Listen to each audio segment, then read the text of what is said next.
লাগবে, রাষ্ট্রে শরিয়াত মানা লাগবে, এগুলো দরকার নাই। এজন্য আমাদের দেশের কিছু হাইব্রিড নেতারা বলে আমরা রাষ্ট্রে শরিয়াত মানি না।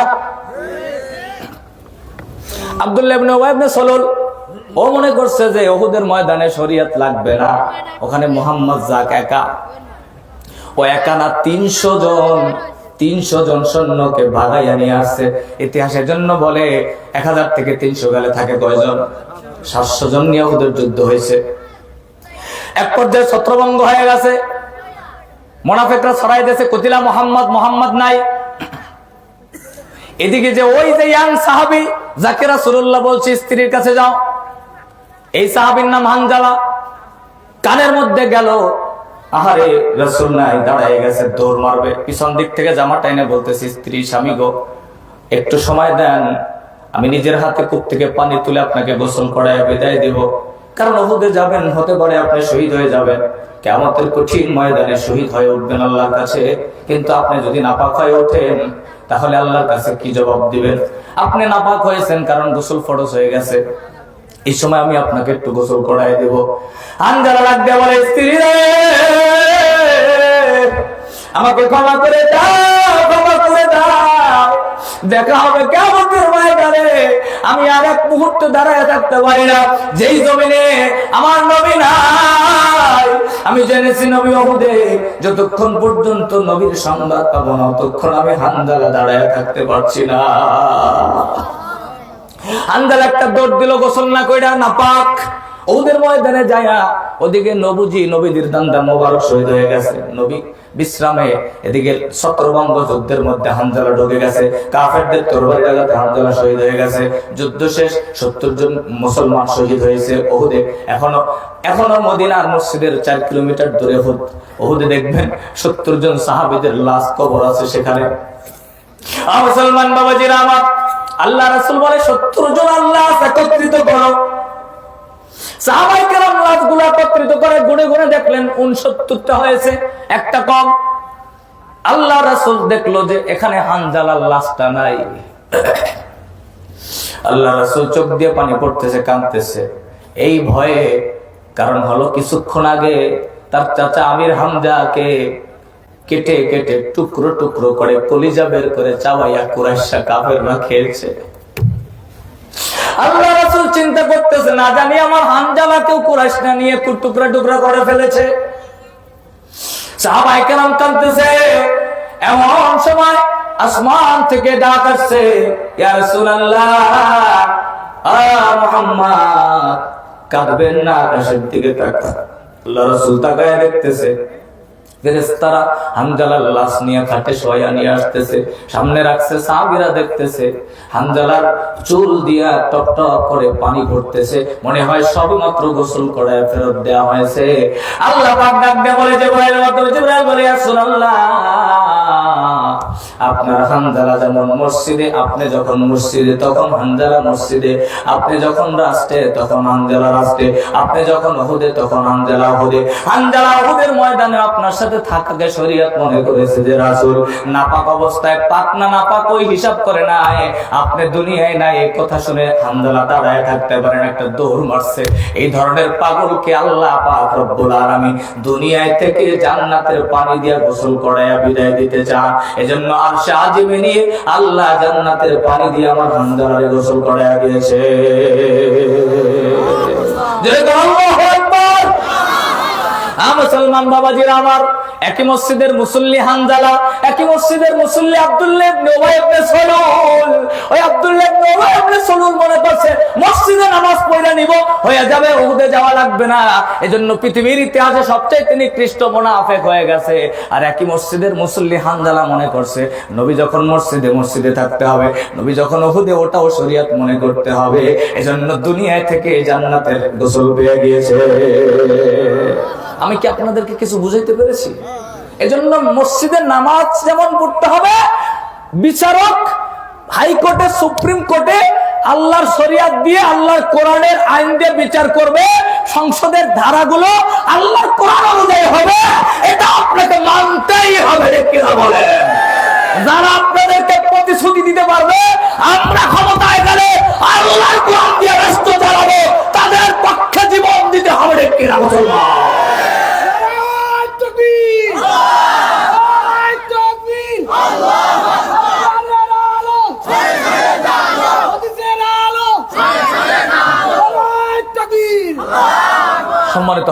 কষ্ট হচ্ছে না তো? আপনারা কি দাঁড়ায় থাকবেন? আসছেন, আলহামদুলিল্লাহ, আপনাদেরকে ওয়েলকাম। আজকের কলিজা দিয়ে সবার জন্য দোয়া করবো, সবার জন্য একবারে আমরা দোয়া নিয়ে বিদায় নেব, দোয়া করে আল্লাহর কাছে, ঠিক না? তাহলে কষ্ট না হলে বসে যান। আলহামদুলিল্লাহ, সম্মানিত হাজির, একদম শেষের দিকে আমি গুছাই নিয়ে আসতেছি। আসেন এবার, কটা বাজে বলেন? হ্যাঁ, 10:56। তাফসীর শুরুই হয় না এখন পর্যন্ত। ঠিক, ভয় পাইলেন নাকি? চলবে আলোচনা, কষ্ট হবে না তো? তাহলে আসেন আমার সাথে পড়ুন। আউযু বিল্লাহি মিনাশ শাইতানির রাজীম। বিসমিল্লাহির রহমানির রহিম। ওয়ারাবাতনা আলা কুলুবিহিম ইয ক্বামু فقالوا ربنا رب السماوات والأرض لن ندعو من دونه إلها لقد قلنا إذا شططا। মুসলমান বাবাজিরা আমার, ঈমান কি বলছিলাম? ঈমান বড় কঠিন জিনিস। আপনাকে ঈমানের কাছে হার মানার কোনো সুযোগ নাই এই পৃথিবীতে। ঈমানের জন্য আগের দিনের মানুষগুলো কি করেছে দৃষ্টান্ত আমাদেরকে জানতে হবে। আল্লাহ কোরআনুল কারিমে একটা সূরা নাযিল করছে, সূরার নাম কাহাফ। সূরার নাম কি? কাহাফ মানে হলো গর্ত। কাহাফ মানে কি? গর্ত। আল্লাহ পাক 15 নম্বর পারা এই সূরাটা নাযিল করছে, 15 পারার 12 নম্বর পৃষ্ঠার শুরুতে। আল্লাহ সূরার শুরুতেই বলেছে, আলহামদুলিল্লাহিল্লাযী আনজালা আলা আবদিহিল কিতাবা ওয়া লাম ইয়াজআল লাহু ইওয়াজা। আল্লাহ সূরাটা শুরু করেছে আলহামদুলিল্লাহ দিয়া। গোটা কোরআনে 5টা সূরা আছে, যে 5টা সূরার শুরুতে আলহামদুলিল্লাহ শব্দ। আল্লাহু আকবার বলেন। 5টা সূরা শুরু হয়েছে আলহামদুলিল্লাহ দিয়া, মানে 5টা সূরা শুরু করছে আল্লাহ নিজের প্রশংসা দিয়া। তার মধ্যে একটা সূরা। এর কারণ হলো এই সূরার মধ্যে এমন কিছু যুবকের আশ্চর্যজনক ঘটনা আছে, যে ঘটনাগুলো বর্ণনা করতে যাইয়া আল্লাহ পাক নিজেই বরত্ব প্রকাশ করছে। আল্লাহ খুশি হয়ে গেছে, খুশি হইয়া নিজের শুকরিয়া আদায় করেছে। যেরকম সুবহানাল্লাহ, যে আরে আমার জন্য মানুষ এত করতে পারে, আল্লাহ আকবার বলবেন না? কি সেটা? আল্লাহ সেই কথাটাই আপনাদেরকে যুবকরা ভালো করে খেয়াল করেন। যুবক, ঈমান ধরে রাখার, ঈমান বিক্রি করার সময় চলে আসছে। হ্যাঁ, 500 টাকার বিনিময়ে ঈমান বিক্রি হয়ে যায় না? 500 টাকার নোট পাইলে ঈমান বিক্রি হয়ে যায়। আমি জানি ওটা একটা চোর, ওটা ডাকাত, ওটা মাস্তান, ওটা গুন্ডা, ওটা নারীখোর, ওটা মদখোর, ওটা জুয়াখোর। কথা বলে না কেন? জানার পরেও মোটামুটি একটা 1000 টাকার নোট ঢুকাই দিলে আমি ওরেই সিল মারি। কথা বলে না কেন? এগুলো কি রাজনীতির আলোচনা? وتعاونوا على البر والتقوى ولا تعاونوا على الإثم والعدوان। আল্লাহ সূরা মায়েদার 2 নম্বর আয়াতে বলছে, তোমরা ন্যায়ের পক্ষে, ইনসাফের পক্ষে সিল মারো। আমি বানাই বলতেছি নাকি? আপনি যদি এটা রাজনীতির ওয়াজ মনে করেন, তাহলে আল্লাহর কোরআনের সূরা মায়েদার 2 নম্বর আয়াত কাইটা দেন যাইয়া। পারবেন নাকি? আল্লাহ বলছে, ওয়ালা তাআওয়ানু আলাল ইসমি ওয়াল উদওয়ান। পাপের কাজে, অন্যায়ের কাজে সহযোগিতা করো না। আপনি যদি পাপীকে সিল মাইরা সহযোগিতা করেন পাপের জন্য, এটা পাপের সহযোগিতা হয় কি হয় না? এটা চোরে আপনি সিল মারলেন, যাই না শুই না, ও তো ক্ষমতা পাই আরো বেশি চুরি করবে, ঠিক কিনা বলেন? এবার আপনি তাহাজ্জুদ করেন, আল্লাহ আল্লাহ জিকির করেন, আপনার কাছে আমার জন্য জান্নাত একদম ওয়াজিব হয়ে গেছে। কিন্তু রাসূল বলছে, তোমার তাহাজ্জুদে ওর ওই চুরির শাস্তি লেখা হবে, আমল নামা, তোমার আমল নামায় লেখা হবে, কারণ তুমি সুযোগ করে দিয়েছো। কি কথা? আর একজন মানুষ, আল্লাহওয়ালা মানুষ, দিনদার মানুষ, উনি একটু সুযোগ পাইয়া আল্লাহর কোরআনের পক্ষে আইন পাশ করছে, মানুষের হক অধিকার মানুষের ঘরে ঘরে পৌঁছাই দিয়েছে। আপনি বসে থাকবেন, ঘুমায় থাকবেন, আমল নামায় তার সব ভালো কাজের সবগুলো লেখা হবে। এটাই ওয়া তাআওয়ানু আলাল বিররি, সূরা মায়েদার 2 নম্বর আয়াতের তাফসীর। খুব ভালো করে খুঁজে দেখেন। কেউ যদি এই কথা চেঞ্জ করতে পারে, সেদিন থেকে আমি আর কান ধরে ওয়াজ ছেড়ে দেবো ইনশাআল্লাহ। এটাই সত্য কথা। তাহলে আপনাকে এটা বুঝতে হবে, এটা একটা ঈমানের জায়গা। কারণ আপনার সমর্থনের কারণে আপনার জান্নাত অথবা জাহান্নাম। কিয়ামতের ময়দানে একজন জান্নাতি মানুষ যদি চায় যে আমি অমুকের সারা জান্নাতে যাব না, আল্লাহ তাই শুনবে। কারণ আল্লাহ বলেছে লাহুম মা ইয়াশাউনা ফিহা ওয়া লাদাইনা মাজিদ, জান্নাতীরে আমি যা চাবে তাই দেব, খালি তাই না, আমি এর চাইতে অনেক বেশি দিব। এজন্য হাদিসে আসছে কোন জান্নাতি জান্নাতে যাওয়ার সময় হঠাৎ করে তাকায় পিছন দিকে দেখবে, ওই যে অমুক জায়গায় অমুক আবার চাচা এলাকা, ও আমার একটু দিনের কাজে, ইসলামী আন্দোলনের কাজে সহযোগিতা করছিল, বেচারা জাহান্নামের পথে হাঁটতেছে, তো উনি জান্নাতে যাবে না, দাঁড়াই যাবে। কি যাচ্ছ না কেন? বলছে উনি আমার দিনের কাজে ভালোবাসছে, দিনের কাজে সহযোগিতা করছে, ওনার স্যার আমি জান্নাতে যাব না। আল্লাহ কয় আজকের তো আমি কোন জান্নাতির চাওয়া অপূর্ণ রাখবো না।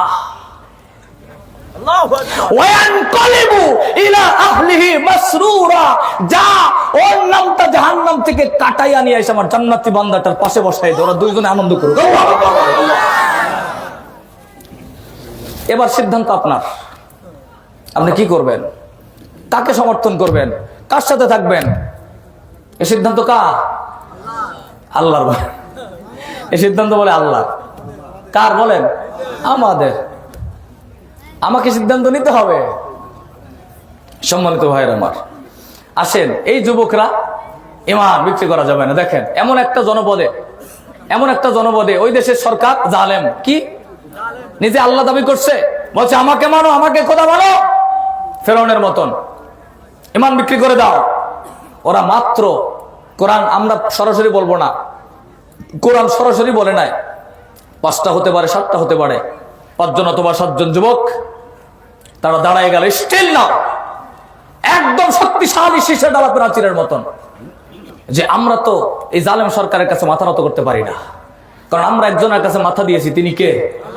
ইমান বিক্রি করতে পারি না। তাদেরকে গ্রেফতার করে সামনে নিয়ে আসা হলো, জালেম সরকারের সামনে একদম গ্রেফতার করে হাজির। বলছে এই মুহূর্তে আমাকে মেনে নাও, না হয় তোমাদেরকে হত্যা করব। তারা দাঁড়ায় বলছে, যেই কথাটা বলছে সেই কথাটা আল্লাহ কোরআনে সূরা কাহাফের মধ্যে আল্লাহ বর্ণনা করেছে, ওই আয়াতটা আমি তেলাওয়াত করেছি। তারা কি বলতেছে? রব্বুনা রব্বুস সামাওয়াতি ওয়াল আরদি, এই জালেম শোন, আমাদের রব আসমান জমিনের যিনি রব তিনি। আল্লাহু আকবার বলেন। আমাদের রবকে, যিনি আসমান জমিনের রব তিনি আমাদের রব। তারা ছাড়া আমরা কাউরে মানতে পারি না, কারোর সামনে মাথা নত করতে পারি না। তুমি আমাদেরকে যা খুশি তাই করো, কিন্তু আসমান জমিনের যিনি রব, যার কাছে মাথা নত করে দিয়েছি, তার কাছ থেকে আমরা ফিরে আসতে পারবো না। জালেম সরকার ঘোষণা করে দিল, তোমরা যদি 1 সপ্তাহ, তোমাদেরকে টাইম দিলাম, চিন্তা করে দেখো, 1 সপ্তাহের মধ্যে যদি সিদ্ধান্ত পরিবর্তন না করো, তোমাদেরকে আমরা হত্যা করে দেব, একদম জীবন শেষ করে ফেলবো। বের করে দিল। ওরা এবার বাহিরে এসে চিন্তা করতেছে, 1 সপ্তাহ সিদ্ধান্ত হয় পরিবর্তন করতে হবে, না হয় জীবন দিতে হবে। সুতরাং আমরা কি করব? আমরা তো সিদ্ধান্ত পরিবর্তন করতে পারবো না, এবার চলে যাই। তাহলে কোথায় যাব? যাওয়ার তো কোনো জায়গা নাই, কই যাব? সবাই পরামর্শ করতেছে, জানি না কই যাব, তবে যে আল্লাহর জন্য ঈমান এনেছি ওই আল্লাহর নামে রওনা দেই, দেখা যাক কি হয়। আল্লাহু আকবার।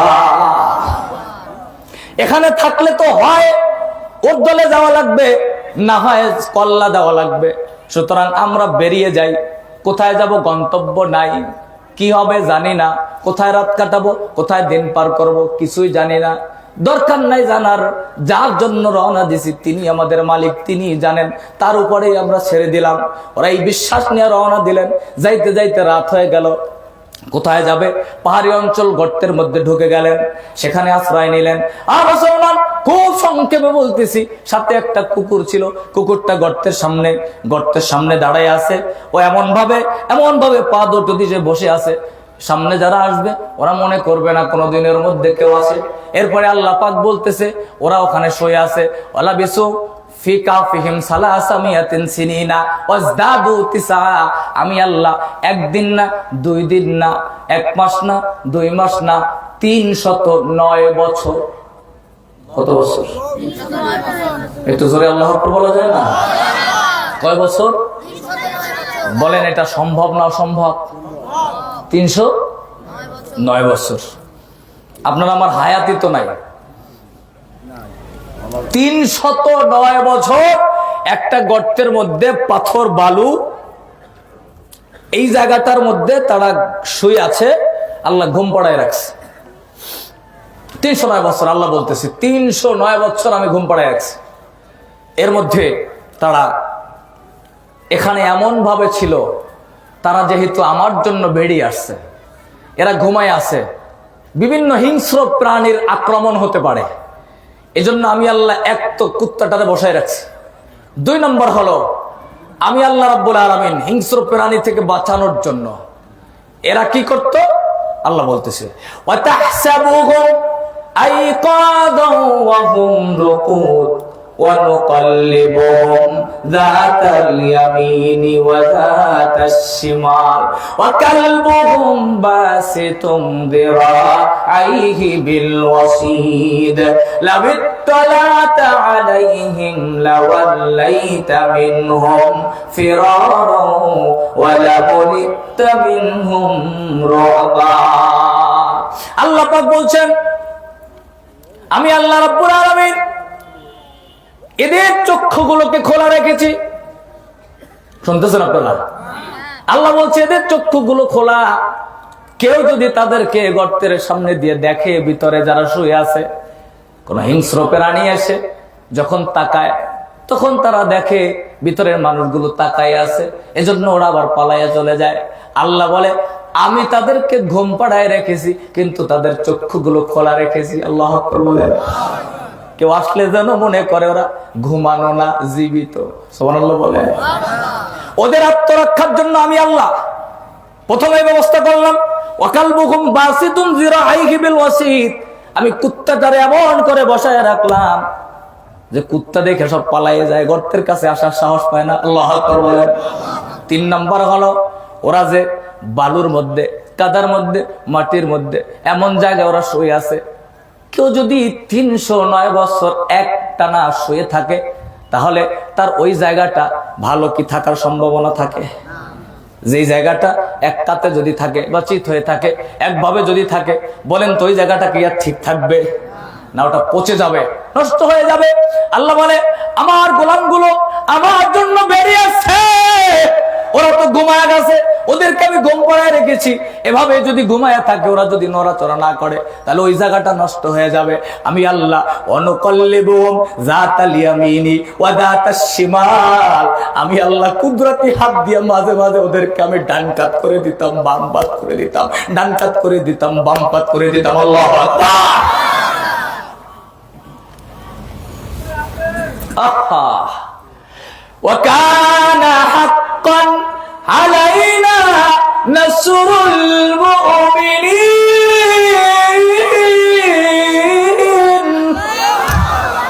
আল্লাহ বলে এমন ইমানদারদের জন্য আমি আল্লাহর সাহায্য করা ওয়াজিব হয়ে যায়।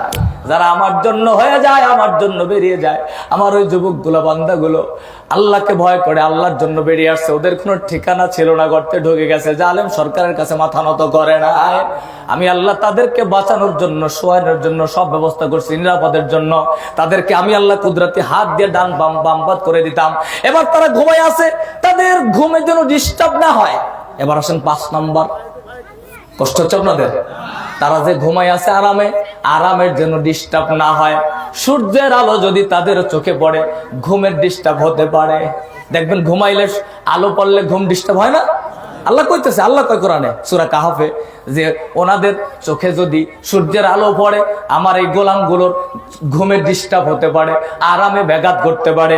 এজন্য আমি আল্লাহ কি করছি শোনো, ওয়াতাশ-শামসা ইযা তালাআত তাযাওয়ারু আন কাহফিহিম যাতাল ইয়ামিনি ওয়া ইযা গরাবাত তাকরিদুহুম যাতাশ শিমালি ওয়া হুম ফি ফাজওয়াতিন মিন ذلك من آيات الله من يهد الله فهو المهتد ومن يضلل فلن تجد له وليا مرشدا।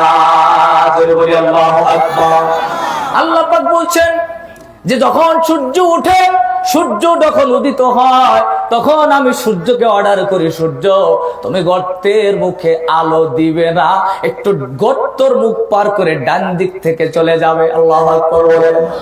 আল্লাহ কয় আবার সূর্য যখন অস্ত যায় তখন আমি সূর্যকে বলি আমার বান্দারা ঘুমাচ্ছে, খবরদার গর্তে যেন আলো না লাগে, বাম দিক ঘুরা যাবা। আল্লাহ কয় আমি আমার গোলামগুলোর ঘুমে যেন ডিস্টার্ব না হয়, এজন্য সূর্যকে অর্ডার করি, সূর্য তুমি তোমার আলো গর্তের মুখে দিবা না, ডাম বাম করে দিবা। আমি আল্লাহ আমার গোলামদের জন্য এভাবে নিরাপত্তার ব্যবস্থা করে দিয়েছি, যারা আমার জন্য হয়ে যাবে আমি আল্লাহ দুনিয়া আখিরাতে তাদের জন্য হয়ে যাব। মৃত্যুর সময় আমি তার পাশে থাকবো, কষ্ট হবে না। কবরে গেলে আমি তার পাশে থাকবো, কষ্ট হবে না। মিজানে আমি তার পাশে থাকবো, বিপদ হবে না। পুলসিরাতে আমি তার পাশে থাকবো, বিপদে পড়বে না। পার করে আমি তাকে দায়িত্ব নিয়ে জান্নাত পর্যন্ত পৌঁছায়া দিব। এই মানের দরকার আছে না? না, এজন্য কেউ যদি গুলি নিয়ে দাঁড়ায় যে ইসলাম ছেড়ে দাও, ছাড়বেন নাকি? কোন সুযোগ আছে? এই কাফের আসহাবে কাফের এই যুবকগুলোর মতন ঈমান চাই, পারবেন তো আপনারা ইনশাআল্লাহ? এজন্য ইসলামের পক্ষে আবারও বলি, আবু সাইদ মুগ্ধ ওয়াসিমের মতন মুখ টান করে দাঁড়াতে হবে। অন্যায়কে আমরা মানতে চাই না। আল্লাহর জমিনে, বাংলার জমিনে ন্যায় ইনসাফের প্রতীককে দেখতে চাই। ইনসাফের পক্ষে সমর্থন দিয়ে ইনসাফ ভিত্তিক রাষ্ট্র চাই। কথা বলেন ঠিক কিনা? রাসূলুল্লাহ মদিনায় গিয়ে, হ্যাঁ দাঁড়ান দাঁড়ান, আর সময় নেই, আমার সময় নেই, অনেক হয়ে গেছে, আমাকে অনেক দূরে একটু যেতে হবে আপনাদেরকে নিয়ে, মোনাজাতের দিকে যাব আমি, অনেক সময় হয়ে গেছে, অনেকের কষ্ট হয়ে যাচ্ছে, দূরত্ব না। না না, তারপরও এত লম্বা করা যাবে না। আসেন তো, ঠিক আছে, থাকবেন আলহামদুলিল্লাহ। এটা কোরআনের ভালোবাসা, বলেন আমিন। কোরআনের ভালোবাসা আল্লাহ কবুল করুক। আসমান থেকে ফেরেশতারা দেখতেছে ভালোবাসা, কি বিশ্বাস হয় না? অকুল্লে শাইইন আহসাইনাহু ফি ইমামিন মুবিন। আল্লাহ বলছে যে ভিডিও ক্যামেরার মতন ফেরেশতারা ভিডিও করতেছে, আপনাদের অবস্থা তারা দেখতেছে। কিয়ামতের ময়দানে বিপদে পড়ে গেলে আল্লাহ দাঁড় করাই দিবে। যে আলমগীর পাড়া ওই ফল ব্যবসায়ীদের উদ্যোগে মাহফিলে কিছু পাগল কোরআন শোনার জন্য বসেছিল, আল্লাহ তুমি দেখো ভিডিও, বলছে এইটা দেখলে তো আমি আজকে ওদের জাহান্নামে নিব কেমনে? আল্লাহ আকবার বলবেন না? কি বিশ্বাস হয় না আপনাদের? আরে ভাই, বিভিন্ন ছিল খুঁজবে আল্লাহ, বিভিন্ন ছিল। কোন জিনিসটা আল্লাহর কাছে পছন্দ হয়ে যাবে আপনি কল্পনা করতে পারবেন না। হ্যাঁ, আপনি জানেন না যে ওইটার কারণে জান্নাত হবেন। আপনি মনে করতে পারছেন আমি জিকির করি, তাসবিহ পড়ি, তাহাজ্জুদ পড়ি, অনেক বড় আল্লাহওয়ালা মানুষ। না, কোন একটা কাজ দিয়ে হয়ে গেছে। এজন্য কাউকে জান্নাতীও বলা যাবে না, কাউকে জাহান্নামীও বলা যাবে না। আজকে যদি আল্লাহর জন্য বসে যান যুবকরা, ইনশাআল্লাহ আমি কথা দিচ্ছি, আল্লাহ এটা দেখলে কিয়ামতের ময়দানে যখন ফেরেশতারা ধরবে, আল্লাহ এই ভিডিও ক্যামেরা দেখেন, মনে হয় যে আল্লাহ পাকের কাছে একটু নাজাতের ইচ্ছা করতে পারি। কথা বলেন ঠিক কিনা? এগুলোই আমাদের, আর কি আর কি হবে? দুনিয়া তো এটাই। সম্মানিত ভাইয়েরা, এজন্য ঈমান ছাড়া যাবে না। একদম শেষ কথা, খুব ভালো করে খেয়াল করেন। আল্লাহ পাক সূরাতুশ শূরা এজন্য ওই কথা বলেছেন, মান কানা ইউরিদু হারসাল আখিরাতি নাজিদ লাহু ফি হারসি ওয়া মান কানা ইউরিদু হারসাদ দুনিয়া নুতিহি মিনহা ওয়া মা লাহু ফিল আখিরাতি মিন নসিব। যারা আখিরাত চায় আমি আল্লাহ তাদেরকে আখিরাতও দেই, দুনিয়াও দেই। সুবহানাল্লাহ বলেন। আর যারা দুনিয়াই চায়, খালি দুনিয়ার টাকা পয়সা, অর্থ সম্পদ, ক্ষমতা, প্রভাব প্রতিপত্তি, আমি আল্লাহ দুনিয়া দেই, কিন্তু ওমা লাহু ফিল আখিরাতি মিন নসিব, আখিরাতে তাদের কিচ্ছু থাকে না। আহা, কি কথা রে ভাই! অথচ যেই জীবনের কোনো শেষ হবে না, আপনি কল্পনা করতে পারেন? একটু চিন্তা করেন তো, আপনার আমার জীবনটা মুহূর্তের মধ্যে শেষ হয়ে যেত। আগামীকাল ফজরে উঠতে পারবো, কোনো গ্যারান্টি আছে কারো? আর এই জীবনটার জন্য আমাদের কত মায়া, কত লোভ, কত পরিকল্পনা, কত প্ল্যানিং, অথচ চিরস্থায়ী জিন্দেগি যার কোনো শেষ নাই, তার জন্য প্ল্যানিং নাই, পরিকল্পনা নাই, তার জন্য লোভ নাই। ওই জান্নাতের জন্য আমাদের লোভ হয় না। আল্লাহ আমাদেরকে জান্নাতের লোভী হওয়ার তৌফিক দান করুন, বলেন আমিন। সম্মানিত ভাইয়েরা, দেখেন জান্নাতের লোভ কেমন। আহারে, সাহাবায়ে কেরাম কি করেছে দেখেন। একজন সাহাবী বাগানে, খেজুর গাছের বাগানে, উনি হঠাৎ নামাজে দাঁড়ায় গেছে। বর্তমান বিশ্বের প্রায় 6 কোটি টাকার দাম হবে ওই বাগানটার। নামাজে দাঁড়াইয়া উনি ঘোরাঘুরি, নামাজে দাঁড়ানোর পরে দেখতেছে একটা পাখি বাগানের মধ্যে উড়াউড়ি করতেছে, বের হইতে পারছে না। পাখিটার দিকে মনোযোগ চলে গেছে, পাখিটার দিকে মনোযোগ চলে গেছে, নামাজের মধ্যে খুশু খুদু নষ্ট হয়ে গেছে। সাহাবী হযরতে তালহা নামাজ শেষ করে রাসূলুল্লাহর দরবারে দৌড় যায়, বলতেছে ইয়া রাসূলুল্লাহ, মাফ করবেন, আজকের আমার এই বাগানের কারণে আমার নামাজের খুশুখুশু নষ্ট হয়ে গেছে, আমি পুরা বাগানটা আপনার কদমে আমি দিয়ে দিলাম, এবার আপনি যা খুশি করেন। আল্লাহু আকবার বলেন। আখিরাতকে প্রাধান্য দেওয়া, আখিরাত বোঝা, আখিরাত চেনা। সম্মানিত ভাইরা, এজন্য মানুষকে কখনো মানুষের হক নষ্ট করবেন না, মানুষকে কষ্ট দিবেন না। এই যে কয়দিন আগে ভূমিকম্প, গত দিনও মনে হয়েছে, কালকেরও হয়েছে না? এর আগে গত শুক্রবারে, এক শুক্রবারে প্রায় 5.7 এই যে ইউনিভার্সিটিগুলো বন্ধ করে দিয়েছে ভূমিকম্পের কারণে। এটা যদি 7 মাত্রায় চলে যায় তাহলে বাংলাদেশ তছনছ হয়ে যাবে, তছনছ হয়ে যাবে। আরে যারা বিল্ডিং এর মধ্যে ছিল তারা টের পাইছে, আমি নিজে টের পাইছি। ঢাকা শহরে অলরেডি বাংলাদেশে অনেক মারা গেছে। এক ডাক্তার ইন্টার্নি করছে, ও স্বপ্ন ছিল বড় ডাক্তার হবে, এই ডাক্তারটা মারা গেছে, মা সহ 2 জন ঢাকাতে। সম্মানিত ভাইরা, এরা জানতো, কল্পনা করতো যে ভূমিকম্প হবে আর ভূমিকম্পতেই আমাদের শেষ হয়ে যাওয়া লাগবে? কোনোদিন চিন্তায় আছে? এটা আমাদের জীবন, ক্ষণস্থায়ী জিন্দেগি, কল্পনা করতে পারবেন না আপনি। এই ভূমিকম্প সিগনাল, এগুলো সিগনাল। আল্লাহি জুনুদুস সামাওয়াতি ওয়াল আরদ, আসমান জমিনে অনেক সিগনাল আছে আল্লাহ। এরা সৈন্য। যেমন করোনা একটা সৈন্য ছিল। করোনা কি ছিল? সৈন্য ছিল। করোনার মালিক কে? করোনা থেকে আমাদেরকে বাঁচাইছে কে? এই দেশে ইসলাম আছে, মাহফিল আছে, তাফসীর আছে, মাদ্রাসার ছাত্ররা হাফিজি মাদ্রাসায় রাত 3টা 3:30 উঠে আল্লাহর কোরআন পড়ে। এজন্য আল্লাহ বাঁচায় রাখে। কথা বলেন, এজন্য আছে। আর কেউ ক্ষমতা যায় তৎকালীন সময় বলছিল যে করোনার চাইতে আমরা শক্তিশালী। মনে নাই? মনে হয় ভুলে গেছেন আপনারা? ভূমিকম্প এগুলো শূন্য, এগুলো থেকে কেউ বাঁচাতে পারবে না। ভূমিকম্প কেন আসে? 15টা জিনিস আছে, আজকের বলার টাইম নেই আমার। 15টা বিষয় যদি সমাজে আসে তাহলে ভূমিকম্প আসবে, এভাবে গজব আসবে, আযাব আসবে। যে ভূমিকম্প দিয়া, যে গজব দিয়ে আল্লাহ সাদ জামুদকে ধ্বংস করে দিয়েছিল পৃথিবী থেকে, একদম চূড়ান্ত ধ্বংস করে দিয়েছিল, ওই আল্লাহ আছে না নাই? শক্তি একটু কমে গেছে নাকি? যে বয়স বাইরে গেছে, নাউজুবিল্লাহ বলেন। আল্লাহ কি বুড়ো হয়ে গেছে নাকি? দুর্বল হয়ে গেছে না? সৈন্য টন্য যা ছিল মরে গেছে। আল্লাহ কি কোনো সৈন্য লাগে নাকি? কথা বলেন। আল্লাহুস সামাদ, তিনি অমুখাফিকি, তিনি কারো কাছে মুখাফিকি নয়। উনি পারেন, কিন্তু উনি সব্বার, উনি ধৈর্যশীল। সবের হলো ফাইলের সিগা, মানে ধৈর্যশীল সাধারণ। আর সবেরের ইসমে ফাইল মুবালাগা, আধিক্যতা দেয়। সব্বার মানে সবচাইতে ধৈর্যশীল আল্লাহ। এজন্য আপনার আমার অন্যায়ের জন্য আল্লাহ আমাদেরকে শেষ করেন না। সুবহানাল্লাহ বলে। এই দেশে যদি মানুষ আমানতের খেয়ানত করে, মানুষ কি করে? আমানতের খেয়ানত করে, তখন ভূমিকম্প বেশি হয়। আমাদের দেশে আমানতের খেয়ানত তো নাই, আছে? আল্লাহ রাসূল হাদিসে স্পষ্ট বলেছে, কেউ যদি দেশে যখন জনপদে যখন আমানতের খেয়ানত হয় তখন কি হয়? ভূমিকম্প হয়।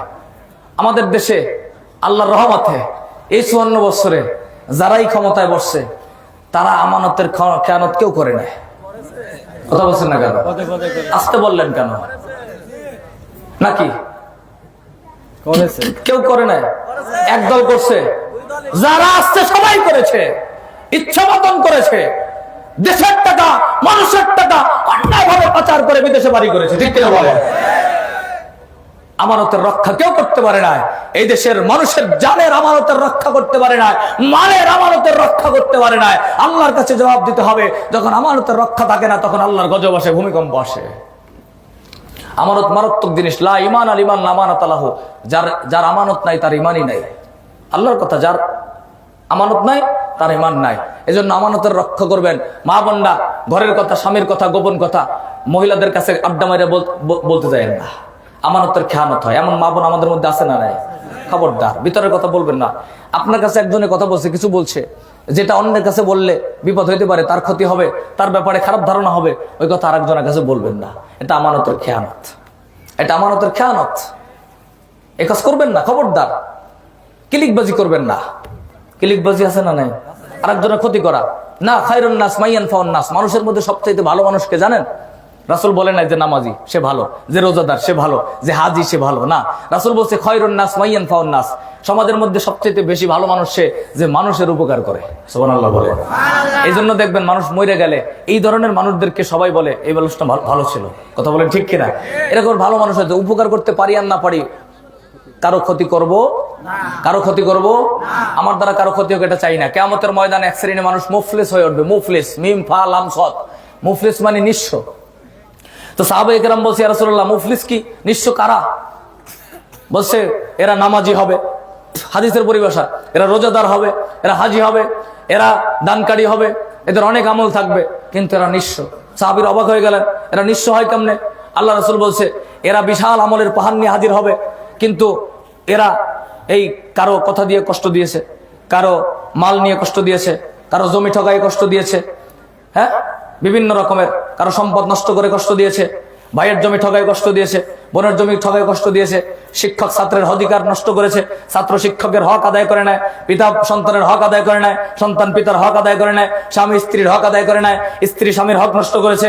এই কাজগুলো করার কারণে এরা তাহাজ্জুদ করে আল্লাহওয়ালা যত কিছু হোক না কেন এই সব হকদাররা লাইন ধরছে, সিরিয়াল ধরছে। এবার সবাই চাচ্ছে আমাকে এটা দিতে হবে, ওটা দিতে হবে, ওটা দিতে হবে, এটা দিতে হবে। এবার তারা দিতে দিতে দিতে দিতে তার আমল নামায় যা ছিল সব দিয়ে দিয়েছে।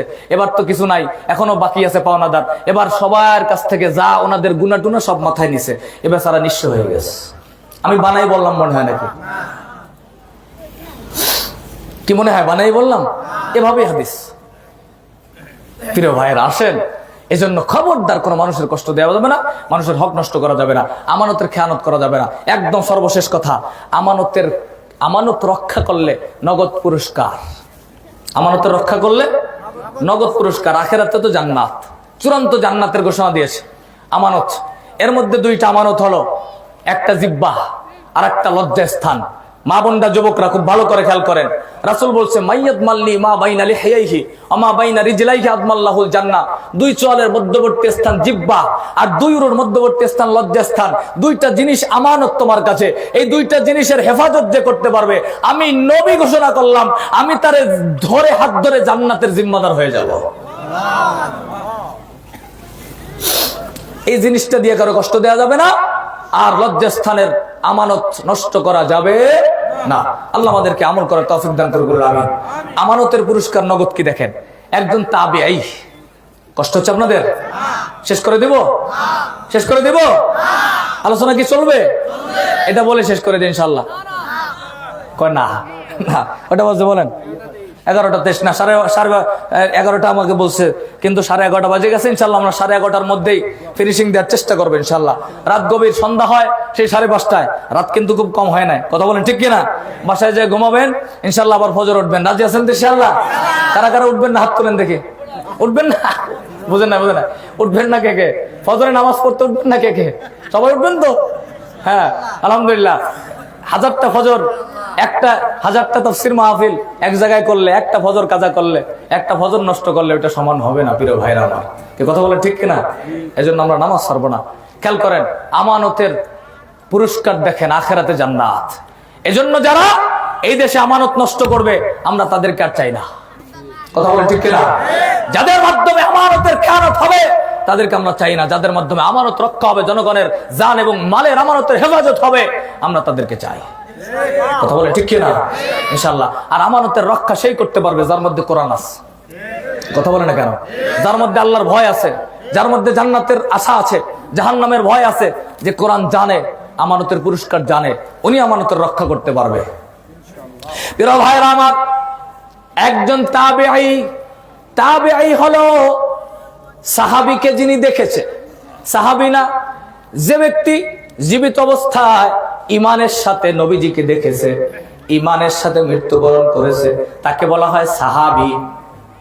আর এই সাহাবীকে যে দেখেছে, নবীকে দেখে না, ইমানদার, তাকে বলা হয় তাবেঈ। সাহাবীদের মধ্যে শ্রেষ্ঠ সাহাবীর নাম আবু বকর। কি নাম? আবু বকর। আর একজন তাবেঈ, তার নাম হলো আবু বকর।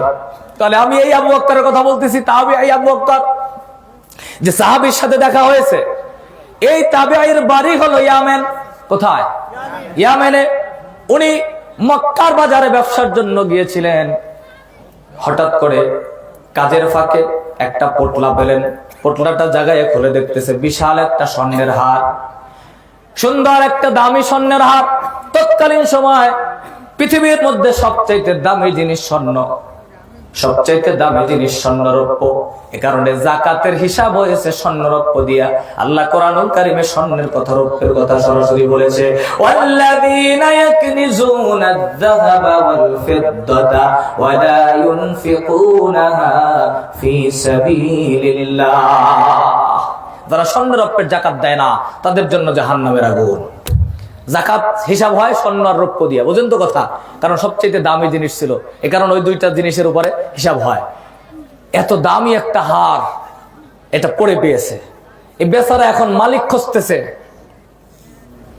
মালিক খুঁজতেছে। সুবহানাল্লাহ বলবো না? এটার মালিক কে? এটার মালিক কে? আহারে, আর আমার কাছে জনগণের আমানত, আমি মালিকের কাছে পৌঁছাই দেই না, বরং আমি নিজে পেট ভরি, আমি নিজে পেট ভরি। আহ, আমানত মারাত্মক জিনিস। সম্মানিত ভাইরা আমার, বেচারা মালিক খুঁজতেছে, ঘোষণা করতেছে, গোটা মক্কার বাজার দৌড়াচ্ছে আর হাঁটতেছে আর বলতেছে, আমার কাছে একটা হার আছে, কে এই মালিক? উপযুক্ত প্রমাণ দিয়ে নিয়ে যাবেন। ঘোষণা করতেছে। অনেকদিন পার হয়ে গেছে, হঠাৎ করে উনি দেখতেছে এক কর্নারে, এক বাজারে, মক্কার এক বাজারের কর্নারে এক বুড়া চাচা বসে বসে কাঁদতেছে আর ঘোষণা দিচ্ছে, বলতেছে, আমার মেয়ের একটা হার হারানো গিয়েছে, কেউ যদি পেয়ে থাকো হারটা ফেরত দিবা, আমি তাকে এই মুহূর্তে 100 দিরহাম উপহার দিব, উপহার হিসাবে। এবার ওই হযরতে আবু বকর তাবিঈ তিনি শুনলেন, বুড়া চাচার কাছে চলে গেলেন, যা বলতেছে, চাচা দেখেন তো হারটা আপনার মেয়ের নাকি? চাচা হারটা হাতে নিয়ে দেখতেছে, হ্যাঁ এটা তো আমার মেয়ের হার। উনি নিয়ে গেলেন, 100 দিরহাম ঘোষণা অনুযায়ী আবু বকরকে বলতেছে, এটা তুমি নিয়ে যাও। আবু বকর তাবিঈ বলতেছে, না রে চাচা, এটা আমি নিতে পারবো না, কারণ আমানতের পুরস্কার আপনার কাছ থেকে নেওয়ার জন্য আমি এত কষ্ট করি না, আমি আমার আল্লাহর কাছ থেকে পুরস্কার চাই, আমি আল্লাহর কাছ থেকে চাই। আপনার কাছ থেকে নিলে আল্লাহর কাছ থেকে কি পাবো? আখেরাত বোঝে এরা, আখেরাত তো বাকি আছে, দুনিয়া কি হয়। পুরস্কার আর নিল না, চাচা চলে গেল, আবু বকর তাবিঈ চলে গেল। কিছুদিন পরে উনি বাড়িতে রওনা দিয়েছেন ইয়ামেনে, জাহাজে সফর তৎকালীন সময়। তো জাহাজে উঠছে, তো সমুদ্রের মধ্যে উত্তাল তরঙ্গ, ঢেউ, বাতাস, জাহাজ ডুবে গেল। উনি সাঁতার জানতেন, সাঁতার কেটে কোনো এক জায়গায় উঠলেন, একদম অপরিচিত জায়গা, মক্কার বাহিরে, ইয়ামেনেরও অদূরে, এমন একটা জায়গায়। কোথায় যাবে? নতুন জায়গা। উনি হাঁটতেছে আস্তে করে, একটা ছোট্ট ঘরের মতন দেখা যায়, একটু ইট দিয়া একটু দেয়াল দেওয়া, যাই দেখছে এটা মসজিদ।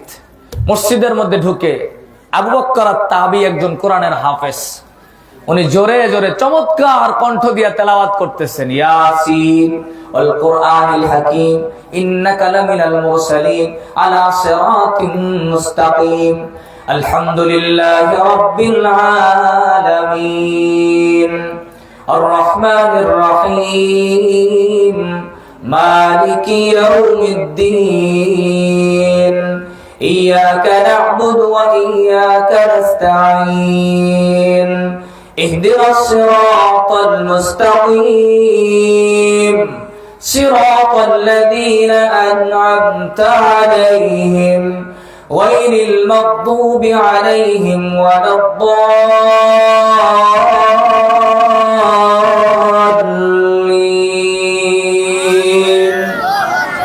তেলাওয়াত শুনে এলাকার লোকগুলো চলে আসলো, সব দৌড়ে আসছে, এত চমৎকার তেলাওয়াত কে করতেছে, আয়েশা দেখছে, যেমন তেলাওয়াত তেমন চেহারা। আল্লাহু আকবার বলেন। চেহারা যেমন সুন্দর, তেলাওয়াত তেমন চমৎকার। সব মানুষগুলো তার কাছে আসলেন, কেউ কোরআন জানতো না, সবাই আস্তে আস্তে তার কাছ থেকে কোরআন শিখে ফেললেন, দীর্ঘদিন রইলেন। এলাকার মানুষগুলো এমন হুজুরকে পেয়ে মহব্বত করতেছে, খাবারের ব্যবস্থা করছে, থাকার ব্যবস্থা করছে, এলাকার সবাই হুজুরের ভক্ত হয়ে গেছে। ইয়ান এক হুজুর এবার বিবাহ করে নাই, ডাক দেয়া এলাকার লোকজন দীর্ঘদিন পরে হঠাৎ করে বলতেছে, হুজুর আমাদের সাথে থাকবেন, আমাদের এলাকায় থাকবেন, আমরা চাই আপনার একটা বিয়ার ব্যবস্থা করব। আমাদের এলাকায় আল্লাহওয়ালা একজন মানুষ ছিল, কিছুদিন আগে ওই চাচা ইন্তেকাল করেছে, ওনার একটা সতী সাধ্বী আল্লাহওয়ালা দিনদার একটা মেয়ে আছে, আপনি যদি অনুমতি দেন তার কাছে বিয়ার প্রস্তাব দিব। আবু বকর তাবিঈ বলছে, ঠিক আছে দাও। এবার ওই এতিম মেয়েটা যার বাবা কিছুদিন আগে ইন্তেকাল করেছে, যেমন রূপবতী তেমন গুণবতী, তেমন আল্লাহওয়ালা দিনদার সতীসাধ্যী মহিলা। বিবাহের প্রস্তাব হয়ে গেল, বিবাহ হয়ে গেল বাসর রাত প্রথম রজনীতে। আজকে দুইজনের যখন সাক্ষাৎ হবে, বাসর ঘরে যখন ঢুকলো, যুবকটা স্ত্রীর চেহারার দিকে তাকাচ্ছে, তাকায়া গলার দিকে নজর করে দেখতেছে, গলার মধ্যে একটা হার দেখা যায়, হারের দিকে নজর পড়ছে। আবু বকর আত-তাবি নজরটা আর ফিরাইতে পারছে না, স্ত্রী তাকায় দেখতেছে, কি ব্যাপার, আমার স্বামী আমার হারের দিকে তাকায় আছে প্রথম রাতেই। মনে মনে চিন্তা করতেছে, আরে বিয়ের আগে শুনলাম আমার স্বামী হাফেজে কোরআন, আল্লাহওয়ালা দিনদার মানুষ, অথচ এখন দেখি এটা সবচাইতে বড় লোভী, প্রথম রজনীতে আমার হারের দিকে নজর। কথা বলেন ঠিক আছে, ঠিক কিনা? স্ত্রীর মনের অবস্থা বুঝতে পারছে স্বামী। ডাক দিয়ে বলে, স্ত্রী, আজকে প্রথম দেখা হয়ে গেল, আমি তোমার কাছে জানতে চাই এই গলার হারটা কার? বলে আমার। বলে এই হারটা কি কোনোদিন মক্কার বাজারে হারায় গিয়েছিল? বলে হ্যাঁ গিয়েছিল। বলে কি হয়েছে তারপর? বলে আমার বাবা 100 দিরহাম পুরস্কার নিয়ে ঘোষণা করছিল, কিছুদিন পরে একটা যুবক আমার বাবার কাছে হারটা ফেরত দিয়েছে। বলে তাই নাকি? বলে হ্যাঁ। স্ত্রী ডাক দিয়ে বলে, স্বামী, আপনার সাথে প্রথম সাক্ষাতে একটা কাহিনী বলে ফেলি, শোনেন। আল্লাহর কসম করে বলি, আমার বাবা মক্কার বাজার থেকে হাটটা ফেরত পাইয়া আসার পরে কিছুদিন আগে ইন্তেকাল করেছে। ইন্তেকালের আগ মুহূর্ত পর্যন্ত আমার আব্বু আল্লাহর কাছে বারবার দোয়া করতো আর বলতো, আল্লাহ তুমি আমার এই মেয়েটার জন্য মক্কার ওই আমানতদার ছেলেটারে স্বামী বানায়া দিও।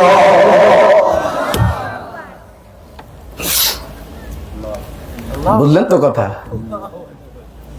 এই কথা শুনতে শুনতে আবু বকর আত-তাবির চোখ দিয়ে পানি পড়তেছে। ডাক দিয়ে বলে, স্ত্রী রে, আরশে আজিমে তোমার আব্বুর দোয়া কবুল হয়ে গেছে। ওই যে মক্কার বাজারে যে ছেলেটা তোমার বাবার কাছে হার আমানত দিয়েছিল, ওই ছেলেটা আর কেউ নয়, ওই ছেলেটাই তোমার স্বামীর সামনে হাজির। আবু বকর ডাক দিয়ে বলে, ও স্ত্রী রে, আমি খুঁজছিলাম, এর মালিককে খুঁজতে চাচ্ছিলাম। স্ত্রী শোনার সাথে সাথে বলছে, গলাতে ঘাটটা বের করে স্বামীর সামনে দিয়ে বলতেছে, স্বামী রে, আজকের থেকে হারের মালিক আপনি। আমি আকাশের দিকে তাকায় শুকরিয়া আদায় করে ডেকে ডেকে বলে, আল্লাহ আপনি কত কিছুই পারেন। স্ত্রীকে ডাক দিয়ে বলে, স্ত্রী রে, আমানত রক্ষা করার কারণে আল্লাহ পাক আমাকে জান্নাত তো দিবেই, দুনিয়ার মধ্যে আল্লাহ রাব্বুল আলামিন ওই সম্পদের মালিক আমারে বানায় দিল।